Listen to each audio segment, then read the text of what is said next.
Hi guys, Sarah here, and welcome to Novel Expectations, and today I'm coming to you with a discussion video. This is a video that I have wanted to film for quite some time. I watch a lot of booktube videos. A really large percentage of booktubers happen to read pretty much exclusively YA. And I wanted to jump on here and do a discussion because I've seen a lot of other discussion videos going on right now about, as you get older reading YA or why you don't read YA, and I'm going to do my own video on why I don't, or don't read a lot of YA books. So, let's start off with my history. When I started reading The Babysitter's Club, Nancy Drew, and Sweet Valley High. Those were the YA books, or middle grade books, when I was a kid. They weren't stuff like the Shatter Me series, or the Harry Potter series, or any of these books that are out now that are absolutely huge. YA is a huge genre right now. When I was a kid, it wasn't. We had books about horses, like for girls. There was the Saddle Club books. There was the Sleepover Friends. There was the Pen Pal series. I could go on and on, because I remember spending Saturdays at the library reading all of these. But this was all when I was, before high school, so I wasn't yet, quote-unquote, a teenager per se. When I got into high school, if you were reading any of those books that I just mentioned, at least in my high school, you were kind of looked down upon. Those were books for babies. Little kids read YA books. Those of us who are now mature and 14, 15, and 16 in high school didn't read those books. The kind of bridge books, if you will, were Christopher Pike and the Fear Street novels, which were a little scarier, but still had that YA or that young adult feel to them. Along with that, we were reading, or I read in grade 9 anyway, was the Vampire Diaries, which were re-released a few years ago, and I know that there's a lot of people who read YA who are currently reading them. Those came out when I was in high school, and I'm now 37, so they are older books, and I remember really enjoying them. Well, then from there, I graduated to Anne Rice, with, of course, Interview with the Vampire, and that series, and the Witches series, along with V.C. Andrews. And I loved reading all the V.C. Andrews book, Flowers in the Attic, If There Be Thorns. I mean, there was a ton. Every girl in my high school read Flowers in the Attic. So that was kind of my history on young adult.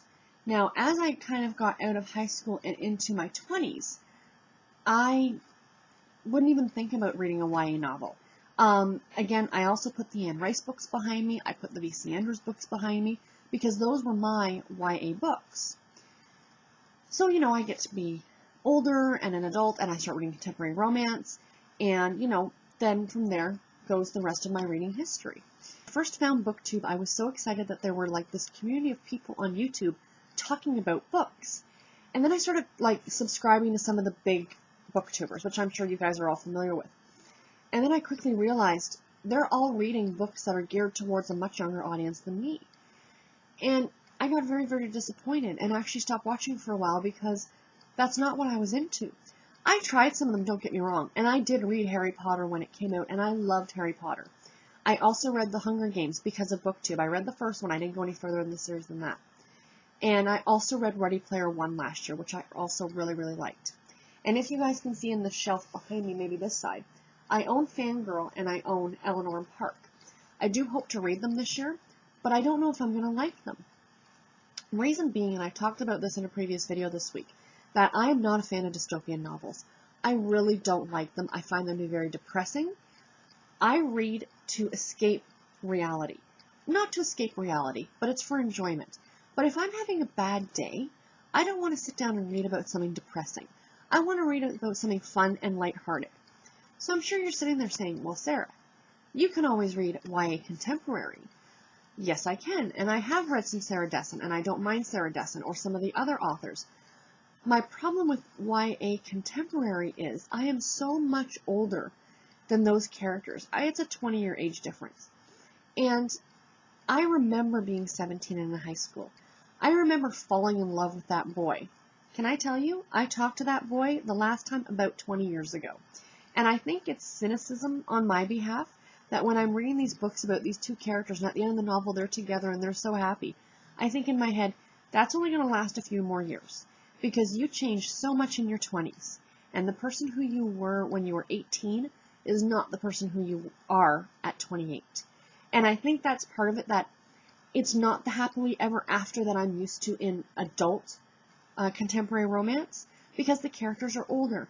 And I'm not saying that those characters would never get divorced either, because that can absolutely happen. You know, I'd be interested in some of my very favorite novels to go back and find out how the characters are doing now. Are they still as madly in love as they were on the last page of that book? But I think it's just a bigger chance that you're not ending up with that person that you met in high school. So, you know, that's part of my reason. And the fact that the situations are a lot different. I'm no longer in school. I cannot appreciate the trials and tribulations day to day of being in school, or the angst again of being a teenager. I mean, I can understand it because I've been there, but I can't identify with it anymore. Now I work a 9-to-5 job. I have rent payments. I have car payments. You know, like, this is my life now, and I would be much more interested in reading about people who are going through things like myself. Now, all that being said, I am currently reading what I'm calling my Back to My Childhood books. I am rereading the Nancy Drew series, I'm rereading the Babysitters Club series, the Sweet Valley High and Fear Street series. But this is more of a throwback fun for me. They are YA and they are middle grade, but these are books that I read that have a history with me. It'd be the same as if I went back and read V.C. Andrews or Anne Rice. These are books from my childhood that I really, really loved, that I'm interested in rereading. And I'm not knocking anyone who reads YA. If you're older than me, if you are younger than me, or if you are my age, and you love YA, that is fantastic. That is your prerogative. There are a lot of people who have no interest in contemporary romance, who have no interest in reading science fiction, who have no interest in reading fantasy. There is different genres of books because there's different types of people. And no matter who you are, you can totally find a book that you would be interested in. Anyway, guys, what were your thoughts on this video? Are you a fan of YA, and are there any books that maybe you could recommend that may sway me? Or are you not a fan of YA? Please talk to me in the comments below. And if you like this video, please give me a thumbs up and subscribe, and I'll see you next time. Bye!